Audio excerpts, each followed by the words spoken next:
जय भोलेनाथ। जय माता पार्वती। आज सुनिए शिव पार्वती सोने के महल और लंका के निर्माण की यह बेहद दिलचस्प, चटपटी और अलौकिक पौराणिक कथा। दोस्तों, कथा की शुरुआत होती है स्वर्गलोक की सुंदर गलियों से। एक बार माता पार्वती अपनी सहेलियों इंद्राणी, लक्ष्मी जी और अन्य देवियों के महलों में उनसे मिलने पहुंचे। वहां का वैभव तो देखने लायक था। सोने के नकाशीदार खंबे, हीरे जवाहरात से जगमगाते झूमर, मखमली बिछौने और आगे पीछे टहलती सैकड़ों दासियां।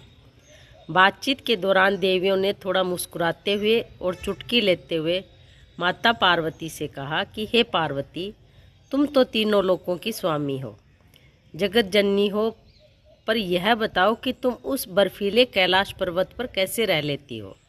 ना कोई पक्की छत, ना कोई सुंदर महल, चारों तरफ बस बर्फ, बाघ की छाल और नंदी की घंटी। तुम्हारे पति महादेव तो ठहरे बैरागी, पर तुम इतनी साधारण जिंदगी कैसे जी लेती हो। सहेलियों के ये मीठे ताने और उनके महलों की चकाचौंध देखकर माता पार्वती के मन में भी एक ठेस लगी और साथ ही एक तीव्र इच्छा ने जन्म ले लिया। वे मन ही मन सोच में पड़ गई कि पूरे ब्रह्मांड का ऐश्वर्य जिनके चरणों में है, उनके पास ही एक ढका हुआ घर नहीं है। कैलाश लौटते ही माता पार्वती का मिजाज एकदम बदला हुआ था।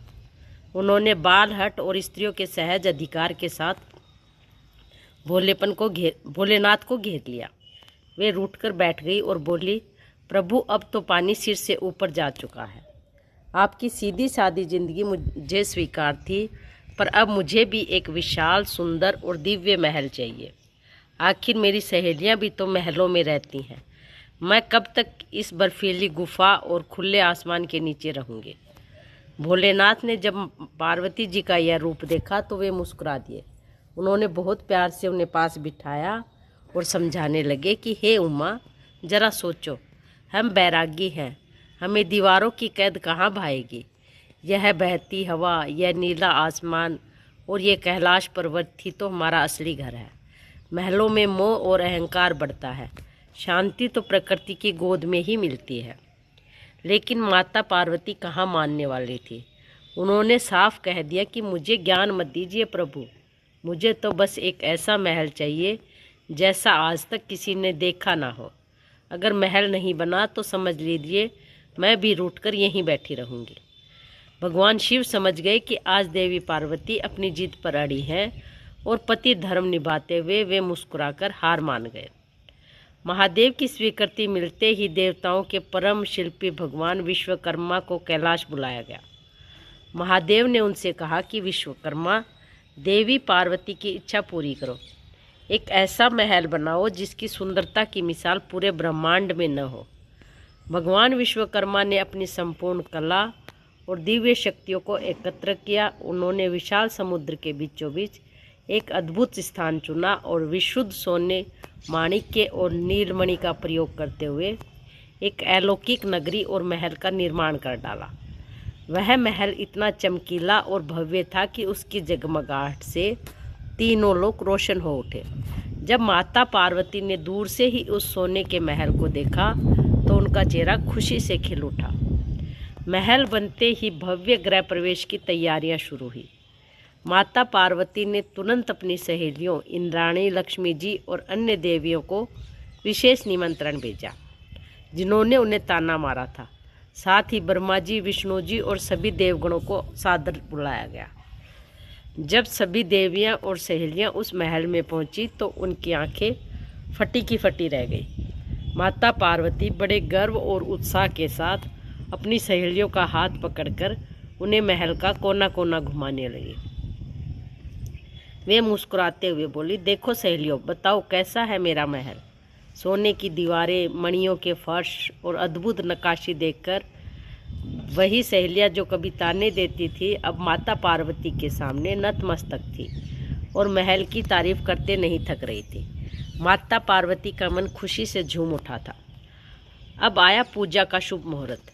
गृह प्रवेश की पूजा संपन्न कराने के लिए उस काल के सबसे महान ज्ञानी, वेदों के प्रकांड विद्वान और परम तपस्वी महर्षि विश्रवा, जो रावण के पिता थे, को मुख्य आचार्य बनाकर बुलाया गया।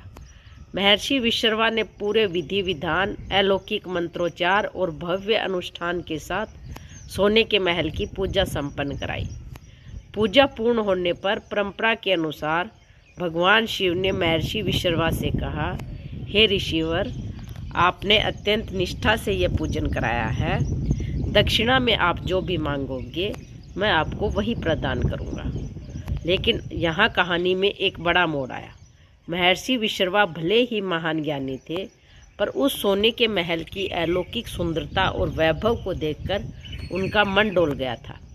उनके ज्ञानी मन में लोभ ने जन्म ले लिया था। महादेव के वचन सुनते ही महर्षि विश्रवा बोले कि हे प्रभु, यदि आप मुझे सच में मनचाही दक्षिणा देना चाहते हैं तो दक्षिणा स्वरूप मुझे यही सोने का महल दे दीजिए। यह सुनते ही वहाँ मौजूद सभी देवी देवता सन्न रह गए। पर भगवान शिव तो भोलेनाथ थे, ऑर्डरधानी थे और अपने वचन के पक्के थे। उन्होंने बिना एक पल का विलंब किए चेहरे पर वही शांत मुस्कान लाते हुए कहा, तथास्तु, यह महल आज से आपका हुआ।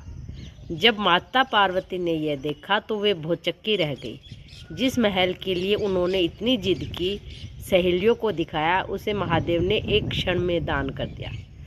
महर्षि विश्रवा के इस छल और लोभ पर माता पार्वती का क्रोध भड़क उठा। उन्होंने महर्षि विश्रवा को देखते हुए कठोर स्वर में कहा कि हे ऋषि, तुमने ज्ञान का अहंकार करके और लोभ में अंधा होकर मेरी भावनाओं का आदर नहीं किया। तुमने एक स्त्री की जिद से बने महल को मांग लिया। मैं तुम्हें श्राप देती हूँ कि यह सोने का महल कभी तुम्हारे वंश को सुख नहीं देगा। यह महल तुम्हारे कुल के विनाश का कारण बनेगा और अंततः जलकर राख हो जाएगा। आगे चलकर वही सोने का महल स्वर्ण लंका के नाम से प्रसिद्ध हुआ। महर्षि विश्रवा के बाद यह महल उनके पुत्र कुबेर के पास गया और फिर कुबेर से उनके सौतेले भाई रावण ने इसे बलपूर्वक छीन लिया। अंत में माता पार्वती का वही श्राप सत्य सिद्ध हुआ। हनुमान जी ने रावण के अधर्म और पाप के कारण पूरी लंका को जलाकर भस्म कर दिया और अंततः श्री राम के हाथों रावण और उसके पूरे वंश का विनाश हो गया।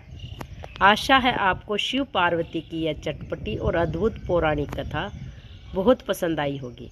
ऐसी ही और भी धार्मिक कहानियों के लिए हमारे चैनल को लाइक, शेयर और सब्सक्राइब ज़रूर करें। बम बम भोले।